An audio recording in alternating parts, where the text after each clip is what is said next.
Magandang araw mga bata! Ngayong araw na ito ay pag-aaralan natin ang tungkol sa Filipino 3, ikatlong markahan, Module 10, paggamit ng tamang salitang kilos o pandiwa sa pagsasalaysay ng personal na karanasan. Ako nga pala ang inyong guro, si Ginang Maria Carol Mateo Abinir ng Hipuna Elementary School. Sa araling ito ay lilinangin ang inyong kakayahan sa paggamit ng tamang salitang kilos o pandiwa sa pagsasalaysay ng mga personal na karanasan. Basahin ang teksto sa ibaba at pansinin ang mga salitang may salangguhit at nakasulat ng madiin. Ang pamagat ng ating teksto ay mga dakilang pangulo ng bansa. Si Ramon Magsaysay ang sumunod kay Pangulong Quirino. Naging malapit siya sa mga mamamayang Pilipino dahil kahit mga karaniwang tao ay madaling makapasok sa palasyo ng Malacanang. Kaya lalo siyang nakilala ng lahat. Maaga rin siyang namatay dahil bumagsak ang eroplanong kanyang sinakyan. Agad siyang pinalitan ni Carlos P. Garcia, ang kanyang pangalawang pangulo na taga-Bohol. Ang patakarang Pilipino muna ang ipinatupad ni Garcia sa panahon ng kanyang administrasyon. Ngayon mga bata, ano-ano ang mga salitang may salangguhit sa tekstong ating binasa? Tama! Ang mga ito ay namatay, bumagsak at ipinatupad. Ang mga ito ay tinatawag na salitang kilos o pandiwa. Ang pandiwa ay bahagi ng pananalitang itinuturing na pinakakaluluwa ng pangungusap sapagkat ito ay nagsasaad ng kilos o galaw. Ito ay nagsasabi tungkol sa simuno. Halimbawa, sigaw, basahin, naghugas, umawit, naglaba, nag-aral. Para sa inyong unang gawain, sa inyong sagutang papel, punan ng angkop na pandiwa ang bawat pangungusap. Piliin ang tamang sagot sa loob ng kahon. Sa loob ng kahon, makikita ninyo ang mga salitang o mga pandiwang sumayaw, aalis, bibili, gumugupit, nagbabasa, humingi, tanggapin, uminom, maglilinis, at mag-aral. So, simulan na natin. Para sa unang bilang, puwang siya ng isang larawan. Ano kaya ang tamang salitang kilos o pandiwa para dito? Magaling! Ang tamang sagot ay gumugupit. Para sa ikalawang bilang, kami ay puwang ng Karenyosa. Ano kaya ang tamang pandiwa o salitang kilos para rito? Magaling! Ang tamang sagot ay sumasayaw. Para sa ikatlong bilang, puwang ako ng damit sa palengke. Ano kaya ang tamang sagot? Tama! Ang sagot ay bibili. Bibili ako ng damit sa palengke. Ikaapat na bilang, puwang siya ng pera sa tatay niya. Ano kaya ang tamang pandiwa para dito? Magaling! Humihingi. Humihingi siya ng pera sa tatay niya. Ikalimang bilang, puwang siya ng mabuti upang makapasa siya sa pagsusulit. Ano kaya ang tamang sagot? Magaling! Mag-aaral.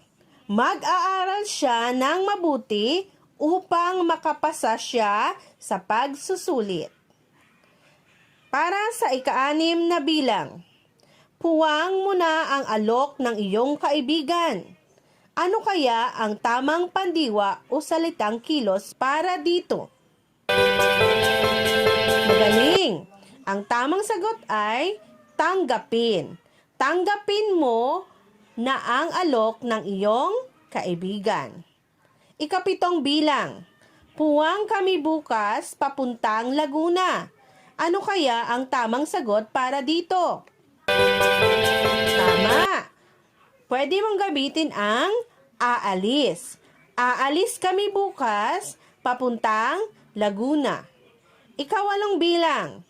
Sina Randy at Mark ay puwang ng aklat. Ano kaya ang tamang pandiwa para dito? Napakagaling! Ang tamang sagot ay magbabasa. Sina Randy at Mark ay nagbabasa ng aklat. Ikasyam na bilang. Ang matabang bata ay puwang ng gatas araw-araw. Ano kaya ang tamang pandiwa o salitang kilos para dito?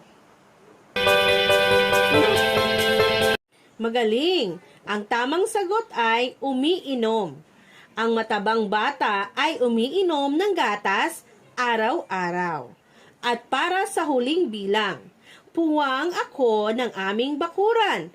Ano kaya ang pwede mong gamitin na pandiwa o salitang kilos para rito? Magaling! Maglilinis. Maglilinis ako ng aming bakuran. Ngayon, natapos na natin ang unang gawain. Isusunod na natin ang ikalawang gawain. Ito ang panuto. Kopyahin ang pangungusap at bilugan ang mga pandiwang ginagamit. Para sa unang bilang, ang mga batang malilikot ay tumatakbo sa parke. Ano dito ang pandiwang ginamit? Magaling! Ang pandiwang ginamit sa pangungusap ay tumatakbo. Para sa ikalawang bilang, pumunta si Marie sa Amerika. Ano naman ang pandiwa dito? Tama, ang pandiwa dito ay pumunta. Para sa ikatlong bilang, ako ay nagluluto ng hapunan. Ano ang pandiwa dito? Tama, ang pandiwa sa pangusap na ito ay nagluluto. Para sa ikaapat na bilang, sina James at Paulo ay sumali sa paligsahan. Ano kaya ang pandiwa sa pangungusap na ito?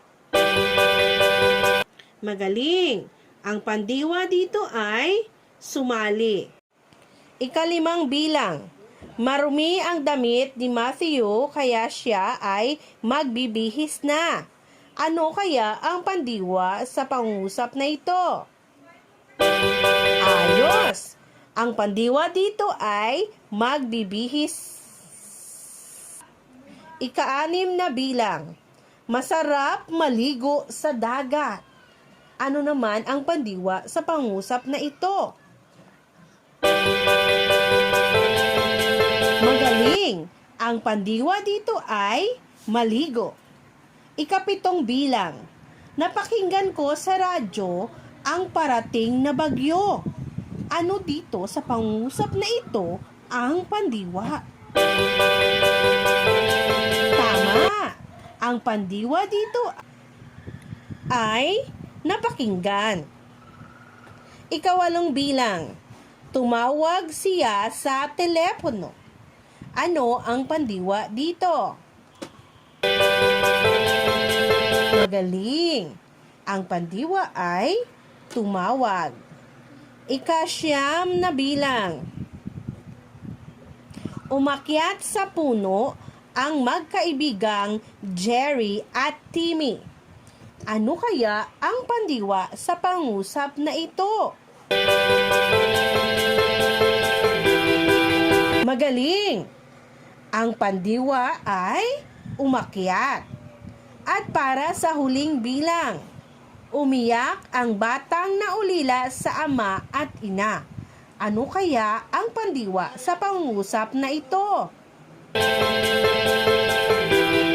Tama! Ang pandiwa dito ay umiyak. Magaling mga bata! Para ikatlong gawain. Batay sa larawang iyong nakikita, isalaysay ang iyong personal na karanasan gamit ang tamang salitang kilos o pandiwa.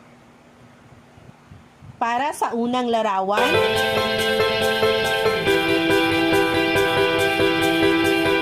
ikalawang larawan,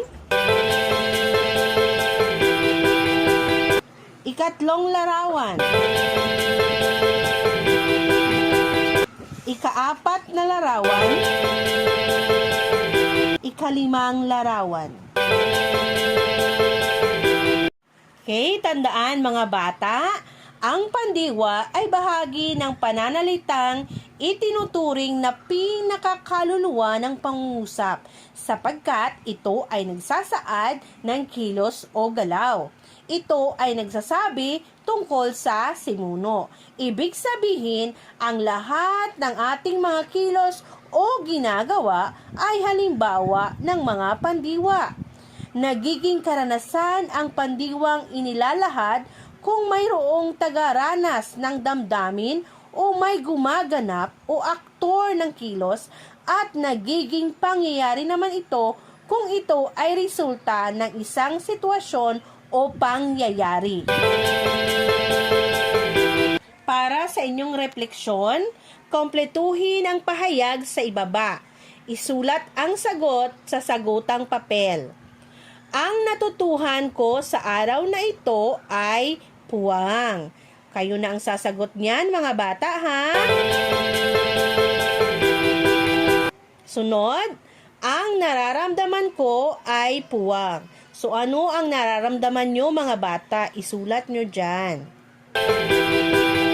Okay, hanggang dyan na lang, mga bata, ang ating aralin ngayong araw na ito. Maraming salamat sa pakikinig. Naway marami kayong natutunan sa araw na ito.